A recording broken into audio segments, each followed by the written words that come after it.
Selamat pagi pemirsa. Konstitusi Undang-Undang Dasar 1945 mengamanatkan negara untuk melindungi keselamatan setiap warganya dimanapun berada, termasuk mereka yang mengadu nasib di negeri orang. Jaminan yang dimandatkan konstitusi itu tidak bisa ditawar. Kelalaian atas hal itu jelas merupakan kegagalan. Berulang kali para pekerja migran harus terjebak dalam kondisi tidak manusiawi, bahkan tidak sedikit yang menjadi korban tindak pidana perdagangan orang atau TPPO. Pemirsa, inilah editorial Media Indonesia di seri ini Senin 5 Juni 2023 dengan tema Akhiri Tragedi Buruh Migran bersama saya Leonard Samosir. Anda semua juga bisa ikut menyatakan pendapat Anda nanti dengan menelepon nomor telepon 021 583 99 100. Dan pemirsa, pagi ini telah hadir bersama saya anggota Dewan Redaksi Media Group Abdul Kohar. Mas Kohar, selamat pagi. Selamat pagi, Leo. Ini kita bicara sesuatu yang menyedihkan. Ya. Di tengah era modern ini masih ada perdagangan orang. Tragedi ya. Tragedi, dan kemudian kita melihat ada usaha yang dilakukan tapi kok kelihatannya masih belum efektif. Tapi sebelum kita bahas itu, inilah editorial Media Indonesia untuk hari ini Senin 5 Juni 2023, Akhiri Tragedi Buruh Migran.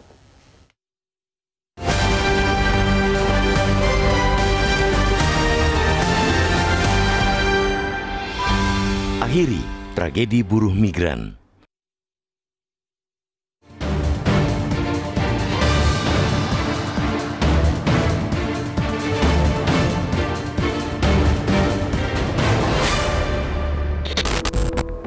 Konstitusi mengamanatkan negara untuk melindungi keselamatan setiap warganya dimanapun berada, termasuk mereka yang mengadu nasib di negeri orang.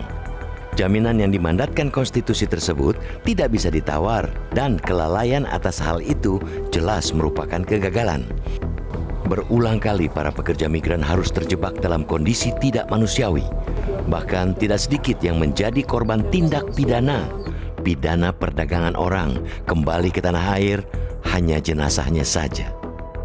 Terungkap bahwa sebanyak 1.900 jenazah korban tindak pidana perdagangan orang atau TPPO dipulangkan ke dalam negeri dalam 3 tahun belakangan. Artinya, hampir 2 jenazah yang pulang setiap hari karena TPPO.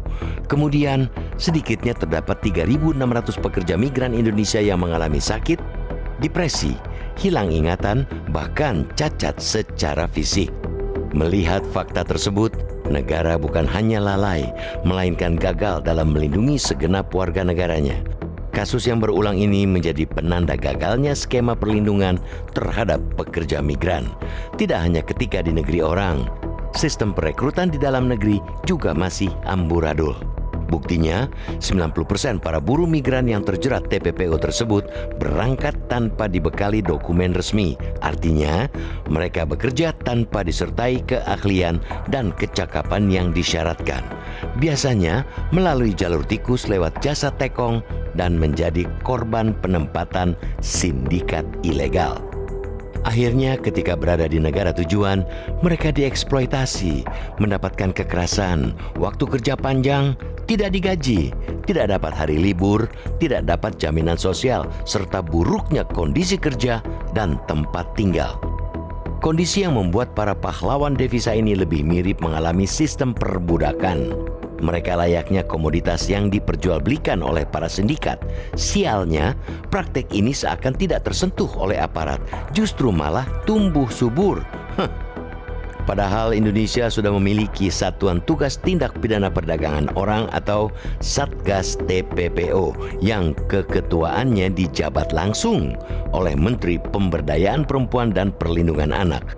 Namun sejak dibentuk pada 2008, hadirnya lembaga ini tidak pernah berjalan efektif. Kita berharap rencana perubahan struktur dengan mengalihkan keketuaan Satgas TPPO kepada Kapolri bisa menjadi solusi jangka pendek untuk melakukan penegakan hukum yang lebih efektif. Langkah yang sekaligus menjadi jeda evaluasi terhadap peran dan fungsi Satgas TPPO yang sudah bekerja selama 15 tahun.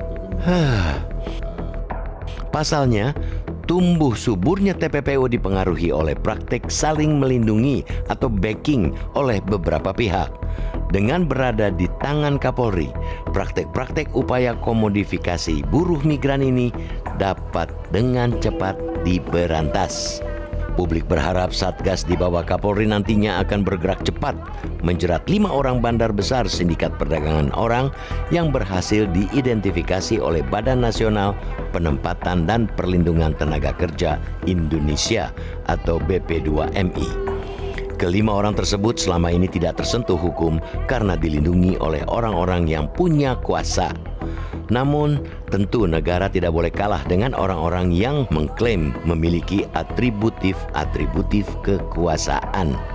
Negara mesti secepatnya menindak orang-orang yang melindungi sindikat perdagangan orang. Dan yang tidak kalah penting yang perlu dilakukan pemerintah yakni bagaimana pemerintah menyediakan lapangan kerja di dalam negeri, terutama di wilayah kantong buruh migran seperti Nusa Tenggara Timur, Nusa Tenggara Barat, Jawa Timur, Jawa Barat, Jawa Tengah, dan Sumatera Utara. Pasalnya, selama ini masyarakat miskin sangat potensial untuk menjadi buruh migran untuk memperbaiki nasib di tengah keterbatasan kesempatan untuk bekerja di dalam negeri. Iming-iming gaji besar bekerja di luar negeri menjadi modus operandi sebagai umpan yang menyelubungi kail untuk menjerat korban TPPO.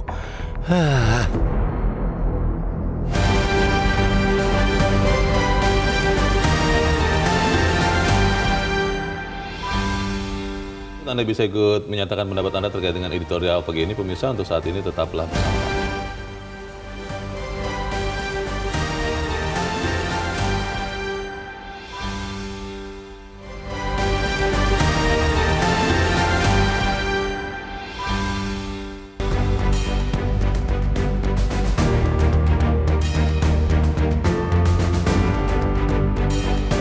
Terima kasih pemirsa, masih bersama kami di Editorial Media Indonesia. Dan sebelum kita berbincang, Mas Kuat, kita mau bertanya dulu. Saat ini kita sudah tersambung lewat saluran telepon dengan Ketua Badan Perlindungan Pekerja Migran Indonesia atau BP2MI, Beni Ramdhani. Pak Beni, selamat pagi.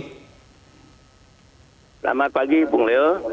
Ya, Pak Beni, ini sesuatu yang sangat menyedihkan ketika kita mengetahui angka fakta 1.900 saudara kita, warga negara Indonesia yang menjadi pekerja migran dalam 3 tahun dari 2020 ya Pak, itu akhirnya kembali ke tanah air dalam kondisi sudah meninggal. Pertanyaannya Pak Beni, ini memang benar-benar tidak bisa dicegah, tidak bisa diminimalisir, atau apa Pak tantangan terbesar untuk melindungi buruh migran supaya tidak pulang ke tanah air dalam kondisi meninggal Pak? Ya, khusus untuk korban TPPO ya, dengan angka yang menurut saya ini memiriskan. 1.900 dalam 3 tahun Indonesia menerima peti jenazah rata-rata dua peti jenazah per hari. Kemudian 94.000 yang dideportasi dari Timur Tengah maupun Asia ya. Arab Saudi lebih banyak, bahkan Malaysia, dan 3.600 yang sakit, depresi ringan, depresi berat, hilang ingatan bahkan, dan juga cacat secara fisik. 3 tahun lalu start saya memimpin BP2MI, saya sudah mencoba bagaimana mengangkat ini ke ruang publik. Saya meributkannya dalam rapat-rapat yang dipimpin oleh Menko ya, di saat mengumpulkan semua kementerian lembaga yang terlibat dalam gugus tugas sebagaimana Perpres nomor 22 tahun 2021. Dan baru minggu lalu ini sampai ke Presiden. Dan tentu saya bersyukur mudah-mudahan dalam arahan Presiden yang sangat tegas, perangi sindikat penempatan ilegal, kemudian restrukturisasi dari Menteri PPA sebagai Ketua Harian kepada Pak Kapolri, akan ada tindakan-tindakan tegas. Kalau ditanya misalnya, apakah sulit? Saya justru berani mengatakan tidak sulit. Sepanjang kita memiliki komitmen pada penegakan hukum, komitmen pada merah putih, komitmen pada Republik, kita sudah tahu kok. Saya sampaikan di depan rapat-rapat resmi. Modus operandinya dari mana mereka direkrut, kemudian dibawa ke tempat transit, pintu keluar yang digunakan, apakah mereka menggunakan jalur tikus, bahkan sekarang jalur-jalur resmi ya seperti pelabuhan, PLBN, dan bandara. Nah, intinya adalah sejauh mana kita memiliki komitmen agar anak bangsa tidak menjadi korban penempatan ilegal. Dan itu Pak saya Beni, yakin 100% bisa dilakukan. Pak Beni, Anda mengatakan di sekian pemberitaan, Anda mengatakan ada banyak backing. Lalu Anda sudah menyebutkan, sudah menyerahkan katanya 5 bandar besar katanya begitu. Itu Anda bisa benar, Bung Leo. tahu persis yakin? Kejahatan human trafficking, kejahatan kemanusiaan ini adalah kejahatan yang tidak berdiri sendiri. Sindikatnya ada di luar negeri, sindikatnya ada di dalam negeri. Kedua, ini adalah perputaran uang yang sangat besar, bisnis kotor yang membuat pesta pora para sindikat mafia. Dan kenapa mereka the untouchable? Saya katakan mereka dibackingi oleh oknum-oknum yang memiliki atributif kekuasaan. Saya berani menyebut kok, ada oknum TNI, oknum Polri, oknum kementerian lembaga, termasuk saya ingin fair, saya katakan oknum di BP2MI, dan saya sedang melakukan bersih-bersih itu secara internal. Tapi menjadi tidak fair jika hanya BP2MI melakukan bersih-bersih, kemudian lembaga-lembaga lain ya tidak hanya sekedar melakukan bersih-bersih, tapi mengakuinya pun tidak. Ini kejahatan yang terorganisir, Bung Leo. Kalau kemudian setelah ini laporan ya sudah ditangani, lalu Presiden, Anda mengatakan Presiden langsung sudah memerintahkan ada pergantian pimpinan TPPO ya, tim pemberantasan perdagangan orang, dari Menteri PPA menjadi Kapolri. Itu ada deadline atau ada target tidak Pak Beni? Berapa lama kemudian benar-benar sindikat ini bisa hilang? Atau jangan-jangan ini rencana awal saja, kita tidak tahu ujungnya seperti apa? Bagaimana Pak Beni? Ya, kalau kita ingin evaluasi keberadaan gugus tugas, itu harus dimulai dengan Undang-Undang TPPO nomor 21 tahun 2007. Artinya undang-undang ini sudah keluar ya, berapa belas tahun lalu nih, 2007. Kemudian kita punya Perpres nomor 22 tahun 2021 tentang gugus tugas. 24 kementerian lembaga terlibat di dalamnya. Benar, menurut media Indonesia saya setuju, dan saya katakan di depan rapat-rapat bahwa gugus tugas ini tidak efektif, bahkan cenderung mandul. Kalau bicara perintah Presiden itu, Bung Leo, sudah dari lama. Saya ketika dilatih sebagai kepala BP2MI, perintah Presiden itu jelas, Mas, tolong lindungi PMI dari ujung rambut sampai ujung kaki. Nah, tata kelola penempatan sekarang sudah lebih baik ya. Kemudian juga bagaimana pelayanan kepada mereka itu lebih murah dan lebih cepat. Kemudian juga berbagai fasilitas untuk PMI yang resmi itu sekarang disediakan loh. Mereka punya lounge, mereka punya fast track ya. Mereka punya fasilitas-fasilitas yang setiap pelepasan dipimpin oleh para orang-orang penting, para pejabat negara. Itu perlakuan hormat kepada para pekerja migran. Tapi tata kelola yang lebih baik ini kita diganggu oleh sindikat penempatan ilegal. Nah, disinilah wilayah pemerintah yang harus fokus dan concern, dan ini bukan tugas BP2MI. Ya, ini tugas para penegak hukum dan gugus tugas dalam hal melakukan pencegahan sekaligus juga penindakan hukum tentunya. Pak Beni, tadi Anda sudah katakan ada oknum TNI, ada oknum Polri. Seberapa kuat sebetulnya Pak orang-orang itu Pak, sampai kemudian ini berlangsung, Anda sejak menjabat 3 tahun, kok masih ada saja saudara kita yang akhirnya tewas di tempat bekerja di luar negeri. Seberapa kuat orang-orang oknum atau backing ini Pak Beni? Ya, saya katakan dalam rapat-rapat resmi ya, Pak Kapolri, Pak Panglima, para menteri, mohon jangan tersinggung kalau saya mengatakan oknum-oknum yang ada di lembaga-lembaga yang saya sebut. Karena apa? Kalau bicara pimpinan, Panglima, Kapolri, kalau bicara para menteri, saya percaya kita semua punya komitmen merah putih, komitmen pada republik ini. Tapi jika bicara oknum brengsek, saya katakan itu selalu ada dimanapun. Nah, kalau ditanya seberapa kuat, saya yakin mereka nggak kuat. Kuncinya adalah penegakan hukum yang belum sungguh-sungguh dilakukan. Hanya itu saja sebetulnya. Baik. Penegakan hukum yang harus sungguh-sungguh ya. Kita harap setelah tapi acara saya ingin luruskan, ini, Bung Leo ya, 1.900 yang meninggal, kemudian 3.600 yang sakit, 94. Itu bukan berarti peristiwa yang terjadi 1-2 tahun ini. Mereka adalah orang yang berangkat 5 tahun lalu, 10 tahun lalu, 15 tahun lalu ke luar negeri. Ya. Baik, kita harapkan ada perubahan signifikan. Pak Beni Ramdhani, terima kasih sudah mencerahkan kami pagi ini. Selamat pagi, Pak Beni. Ya. Mas Kohar, tadi kata kuncinya singkat saja dulu, bahwa adalah penegakan hukum harus benar-benar dilaksanakan. Ya, ini yang saya katakan, negara sudah bertahun-tahun menghadapi situasi seperti ini, tetapi faktanya masih mandul, masih lembek gitu loh. Artinya ada persoalan besar di sini. Dikatakan bahwa memang backing katanya tidak kuat. Backing sebetulnya ya seolah-olah kuat, tetapi tidak kuat. Tetapi faktanya mereka masih bisa berkeliaran. Nah, ini yang saya katakan tadi, Presiden memang harus cawe-cawe. Semua stakeholder harus cawe-cawe. Negara harus hadir dalam bentuknya yang kuat. tunjukkan bahwa negara tidak kalah oleh mafia. Mereka ini kan backing-backingan. Mereka ini kan bekerja berlapis dan terputus ya. Sehingga ketika kita tidak fokus dalam menegakkan hukum atau patah-patah begitu ya tidak akan pernah sampai ke hulunya. Nah itu yang harus diubah karena ini menyangkut nyawa, Leo.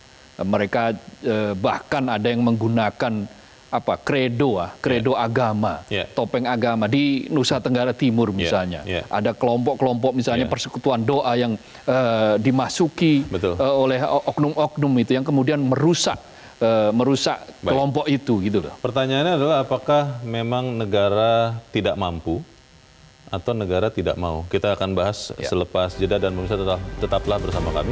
Editorial Media Indonesia kembali seusai headline news pukul 7 waktu Indonesia Barat.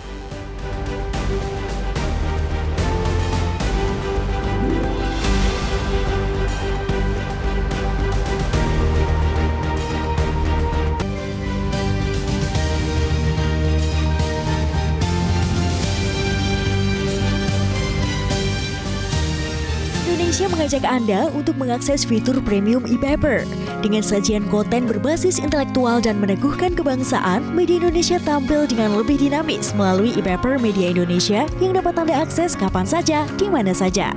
Caranya mudah, download aplikasi Media Indonesia di Android atau ketik link epaper.mediaindonesia.com atau bisa scan QR code pada layar kaca Anda.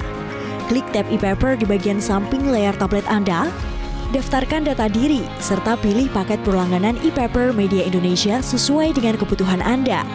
Nikmati juga bonus spesial tambahan 4 halaman rubrik fokus setiap hari. Semua bisa Anda dapatkan hanya di e-paper Media Indonesia. Untuk informasi lebih lanjut, hubungi customer service di nomor 0811 1201 2018 atau kunjungi media sosial @Media Indonesia. Media Indonesia, referensi bangsa. Terima kasih Anda masih bersama kami di Editorial Media Indonesia dan sekarang waktunya kita Mas Kohar untuk juga mendengarkan pendapat dari pemirsa Metro TV.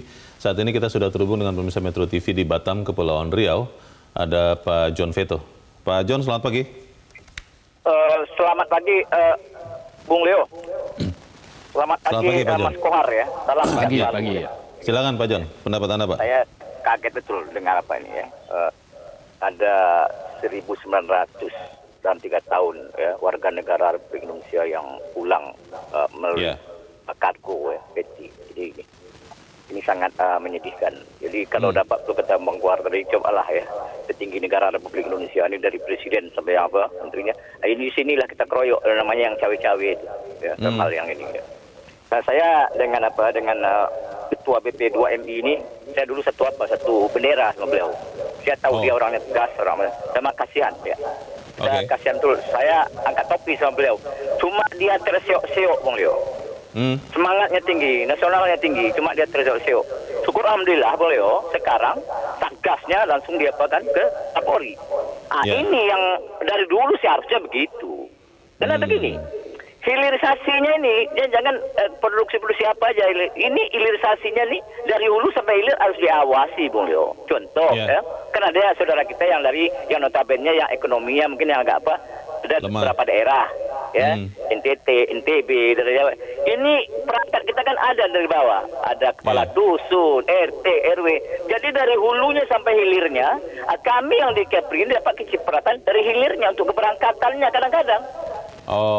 Ada oknum yang nakal sini. Jadi dari sana apa sih? Saya angkat topi dengan Beni Ramadhani ini.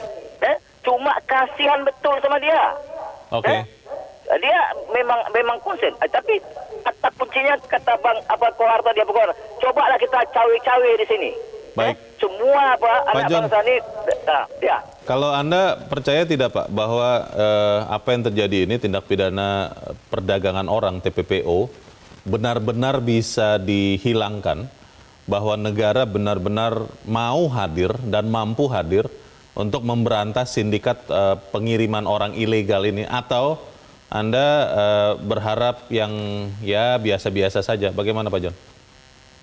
Saya yakin betul loh, karena kita negara Republik Indonesia ini negara yang lengkap ya, apalagi dikuatkan oleh konstitusi.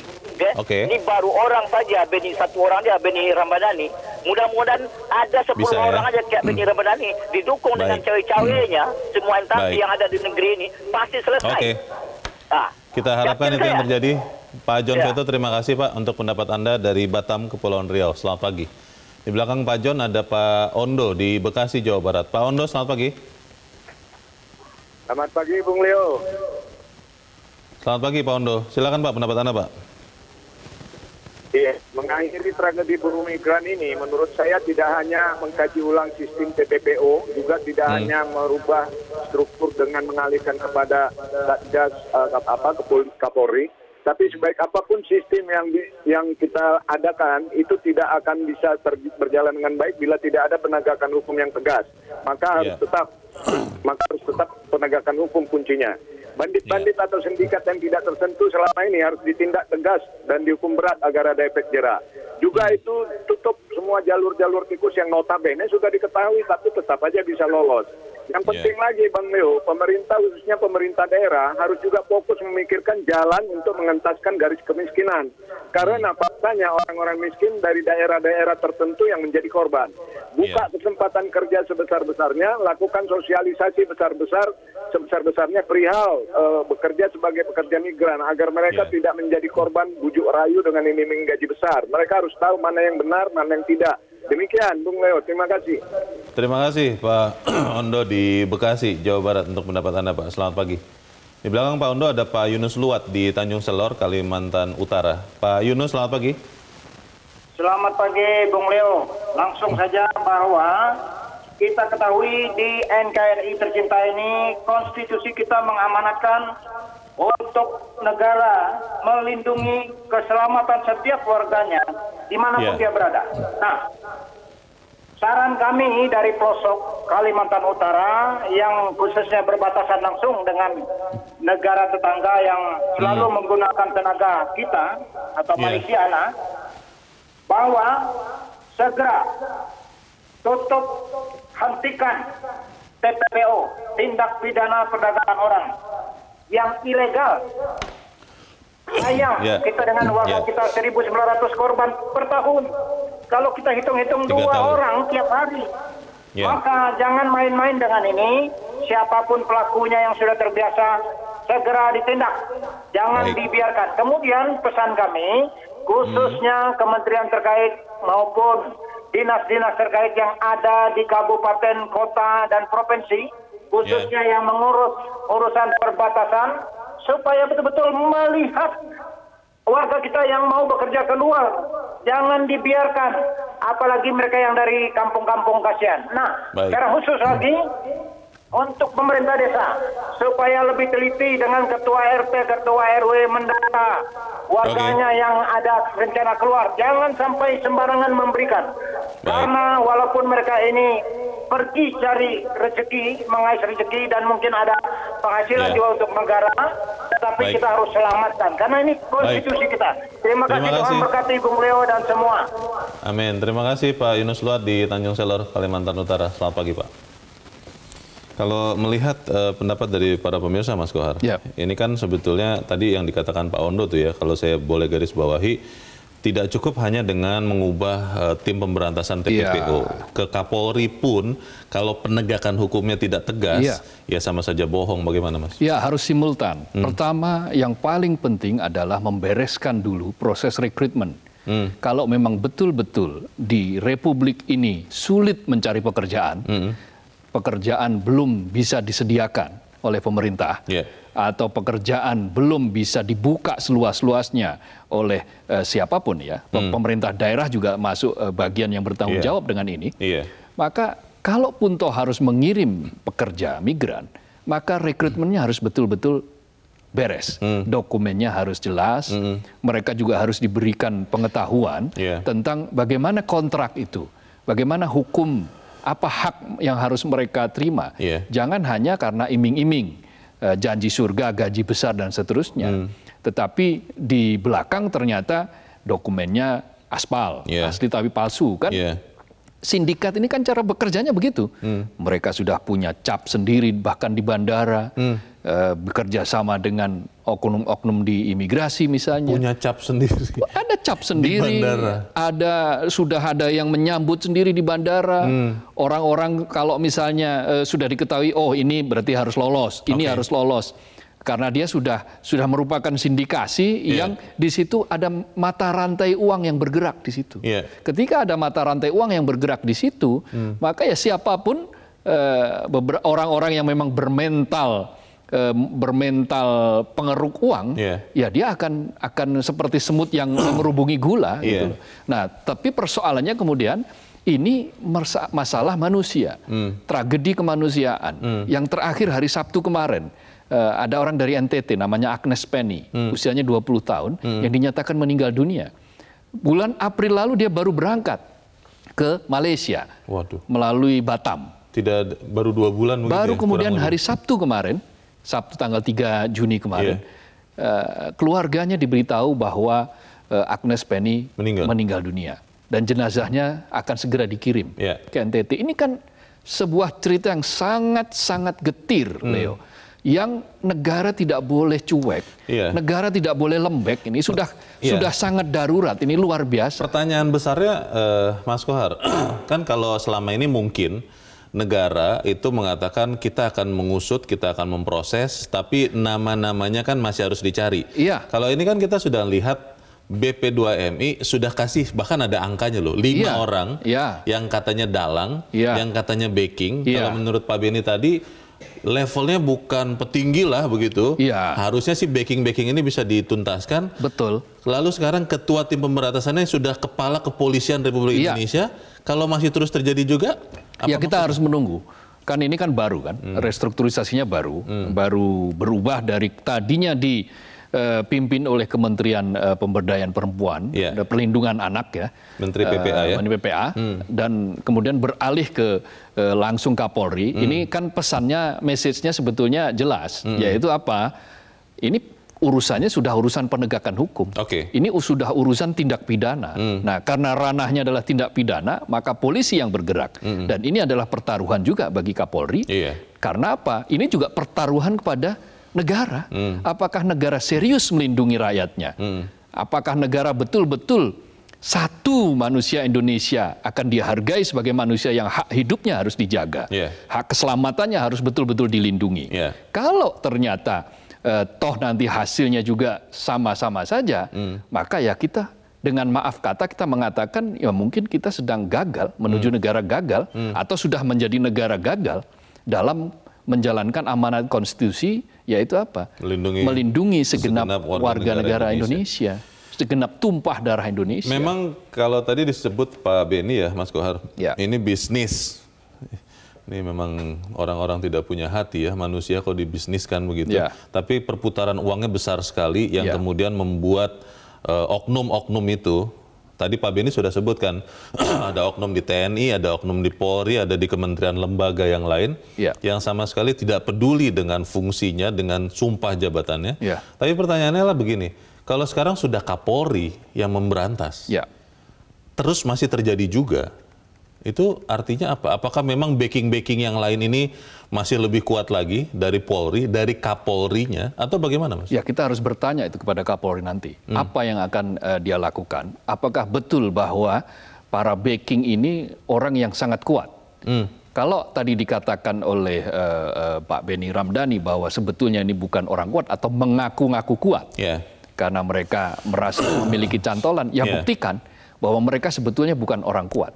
Wong selevel jenderal saja bisa dibekuk kok. Betul. Nah, kasus Sambo itu kan menunjukkan bahwa sebetulnya bisa. Tidak ada orang yang super di Republik ini yang tidak bisa tersentuh oleh hukum. Mestinya seperti itu. Hukum itu harus tegak untuk siapapun. Apakah dia itu orang kuat, apa dia itu kawan atau saudara, siapapun, ketika orang tersebut bersalah, maka hukum harus membenarkan, harus tegak, harus ditegakkan, harus meringkusnya. Gitu. Baik, kan. Pak Ondo tadi juga mengatakan satu masalah mendasar ini, Mas Kohar, bahwa pekerja migran Indonesia yang tewas di tempat bekerjanya di luar Indonesia itu kebanyakan berasal dari daerah-daerah yang memang miskin. Ya. Saya tidak mau menggunakan bahasa-bahasa memperhalus, memang miskin begitu. Dan kalau kita lihat berarti kan pemerintah dalam hal ini pusat dan daerah khususnya itu kan berarti juga gagal sebetulnya memberikan pekerjaan bagi mereka. Pertanyaannya, apakah masalah-masalah menyediakan pekerjaan untuk warganya di daerah itu benar-benar diperhatikan atau memang ini hanya kepentingan sesaat untuk pemilu saja? Kita akan bikin pekerjaan, lalu ketika pemilu sudah berlangsung dan dia terpilih lagi, dia lupa dengan apa janjinya ini. Bagaimana Mas Kohar? Iya, kan begini. Kemiskinan ekstrim di Indonesia memang masih banyak ya. Jumlahnya masih banyak. Ini menunjukkan bahwa memang pertumbuhan ekonomi yang kita capai selama ini ternyata belum sepenuhnya bisa mengatasi kemiskinan. Dan belum rata ya? Belum merata. Kenapa? Karena buktinya jumlah orang miskin bertambah. Bertambah 200.000 kan dari bulan Maret 2022 ke September 2022. Kita belum tahu data terakhir bulan Maret 2023 kan biasanya Maret September itu untuk mengetahui kemiskinan. Itu baru dari angka statistik, Leo. Nah, jeroannya atau detailnya bagaimana tingkat kemiskinan kita itu sudah sangat luar biasa. Ini kan baru satu hal menunjukkan bahwa kita memang masih banyak pekerjaan rumah yang harus diselesaikan. Karena itu jangan kita kelepas tangan terhadap hal-hal seperti ini. Kita harus cawe-cawe siapapun, kepala daerah yang ketika kampanye menyatakan janjinya untuk membuka lapangan pekerjaan seluas-luasnya, ya sekarang tunjukkan di mana itu lapangan pekerjaan itu. Bagaimana seandainya misalnya orang yang bekerja di sektor tekstil, produk tekstil, sepatu yang sekarang menghadapi PHK yang jumlahnya ratusan ribu itu. Nah, mau kemana mereka? Diberi alternatif pekerjaan apa? Itu yang harus dicawe-cawein oleh negara itu seperti itu, bukan yang lain. Itu dia. Pertanyaan besarnya adalah setelah ini dilakukan ya. Konon katanya negara kita ini punya penyakit memulai dengan gegap gempita, ujungnya tidak tahu. Apakah memang tragedi buruh migran ini akan menjadi sesuatu yang kita tidak tahu ujungnya? Kita bahas di bagian berikut, Mas Kohar. Pemirsa tetap bersama kami, Editorial Media Indonesia segera kembali.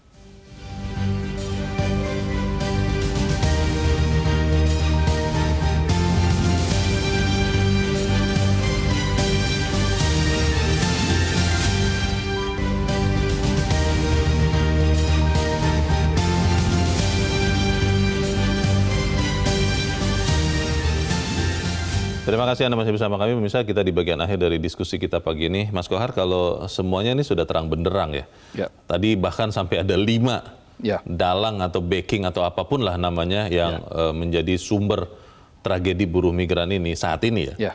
Apakah ini kita akan lihat dalam waktu dekat mereka bisa diberantas? Benar-benar pekerja migran Indonesia ini pulang ke Indonesia dalam kondisi hidup dan baik-baik saja? Atau kita masih akan melihat angka 1.900 ini, amit-amit Mas, bertambah lagi? Tentu kita tidak berharap itu ya. Cukuplah tragedi itu sebagai tragedi yang terakhir. Berulang-ulang setiap ada tragedi, setiap ada kegetiran, kita selalu mengatakan jadikanlah ini tragedi terakhir. Supaya pelajaran? Ya, supaya menjadi pelajaran. Tetapi ketika ini berlangsung bertahun-tahun, ya apa namanya kalau kita tidak mengatakan bahwa kita tidak pernah mengambil pelajaran, mengabaikan ya? Kita mengabaikan itu, tragedi itu. Nah, ini harus diubah. Waktu tidak banyak. Ini tinggal pemerintahan ini kan tinggal 1,5 tahun lah kira-kira. 1,5 tahun kurang mungkin gitu ya. Pemerintahan kali ini dan kick off sudah dimulai kan. Maksudnya kick off itu data sudah disampaikan. Kemudian nama-nama bahkan sudah disodorkan. Struktur sudah diubah. Undang-undang sudah dimiliki. Negara itu punya perangkat yang sangat lengkap untuk menjalankan dan menegakkan hukum. Tinggal bagaimana kemauan saja. Mau atau tidak menjalankan ini. Mau atau tidak memutus mata rantai ini. Ini persoalan yang sangat serius. Kenapa? Karena ini termasuk extraordinary crime. Selain korupsi, terorisme, narkoba, perdagangan manusia, itu juga kejahatan yang luar biasa. Nah, ketika kejahatan yang luar biasa itu kita biarkan, sementara kita lebih asyik dengan hal-hal lain yang di luar kemanusiaan, maka jangan sampai orang kemudian mengecap negara ini telah mewariskan kegagalan. Itu yang tentu saja semua tidak berharap itu. Karena proses sudah dimulai, ya kita harus melihat penegakan hukum harus betul-betul dilaksanakan. Cukup sudah. Satu manusia saja mati, itu pada hakikatnya sama kayak membunuh semua manusia. Tapi menyelamatkan satu manusia, itu pada hakikatnya menyelamatkan seluruh manusia. Ketika kita bicara seperti ini kan Mas Kohar, kita memang mudah untuk bicara kalau kita tidak punya jadwal atau target tertentu. Kalau kemudian setelah diserahkan 5 nama itu, dan nanti sampai jangan-jangan sampai pemilu tahun depan, tidak juga kita dengar, kita lihat ada tindak lanjut dari 5 nama ini. Itu kan artinya kita bicara di sini jadi semacam sia-sia itu. Bagaimana Mas? Nggak ada yang sia-sia. Segala ketidakberesan, segala ketidakbenaran harus terus-menerus didengungkan, harus terus-menerus disuarakan. Tugas media, tugas siapapun ya, rakyat di Indonesia ini adalah membuka seterang-terangnya apa yang ada, kelemahan yang ada di Republik ini. Jangan ditutup-tutupi. Jangan kita bicara soal keberlanjutan, sementara yang buruk ini juga dilanjutkan, kan gitu. Kita bicara estafet, tetapi kemudian keburukan ini juga menjadi estafet, bagian dari estafet. Jangan seperti itu. Cut off, lakukan. Kalau memang ini berbahaya dan ini merupakan kejahatan yang luar biasa, maka tunjukkan bahwa cara menanganinya, penegakannya juga harus luar biasa. Dan yang tidak kalah penting, Leo, segera sediakan pekerjaan di Republik ini, biar orang tidak memanfaatkan kemiskinan digunakan untuk memburu rente, menjadi mafia di bidang perdagangan orang ini. Kita tunggu sama-sama akhir dari tragedi buruh migran ini. Mas Abdul Qohar, terima kasih sudah hadir tempat ini. Terima kasih, selamat pagi. Pemirsa, masyarakat miskin sangat berpotensi untuk menjadi pekerja migran untuk memperbaiki nasib di tengah keterbatasan kesempatan kerja dalam negeri. Iming-iming gaji besar, bekerja di luar negeri menjadi modus operandi sebagai umpan yang menyelubungi kail untuk menjerat korban tindak pidana perdagangan orang. Kita harus lihat akhir dari tragedi ini karena kita percaya negara mau melindungi kita, warga negaranya. Saya Leonard Samosir, terima kasih Anda sudah menyimak editorial Media Indonesia pagi ini. Terus jaga kesehatan Anda, terus jaga nurani Anda. Selamat pagi, sampai jumpa.